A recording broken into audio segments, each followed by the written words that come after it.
Greetings, writers. In a recent video, I talked about how to write good dialogue.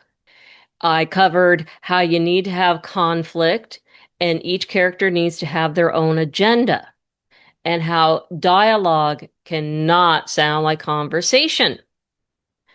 Another thing to help with writing good dialogue is to make sure that you have subtext. So, what's subtext? I've been told that if your scene is about what it's really about, you're doing something wrong. Just like uh, with dialogue, if your character is saying exactly what he means, you're doing something wrong. And we do this in real life as well because, we don't necessarily know how what we're going to say is going to come across. So we have to keep some of our little secrets. We don't know if I say I like chocolate, or I eat a lot of chocolate, if I'm in a group of people who are all very health conscious, how are they going to react? So sometimes you need to use subtext. And you'll notice that when you start watching movies and TV. One exception of you don't want a character to say exactly what he means, but there might be exceptions, like, say, the character is on the autism spectrum. A good example of this is the movie Being There with Peter Sellers and Shirley MacLaine. A character, watch that to see a character, or get a clip off YouTube to see a character who says exactly what they mean. And that can add to the furthering the story because it's the reaction of the other characters that will move along the story.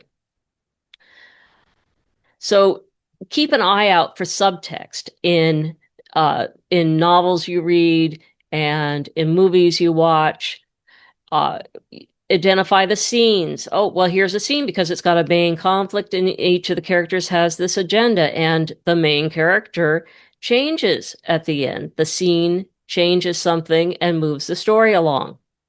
And even on television, I've seen it's, two coworkers are deciding if they can even be good friends, or possibly lovers. So they have to find out information about each other. They don't know. There's some, are they on the same page? Is there some big cultural difference that is maybe not right there in front of us? And it's kind of like characters or even people who go on the first date. They don't necessarily spill everything all at once. So, but if you really want to know something about somebody, you have to ask them questions and interpret their answers. And if they're using a lot of subtext, watch for that.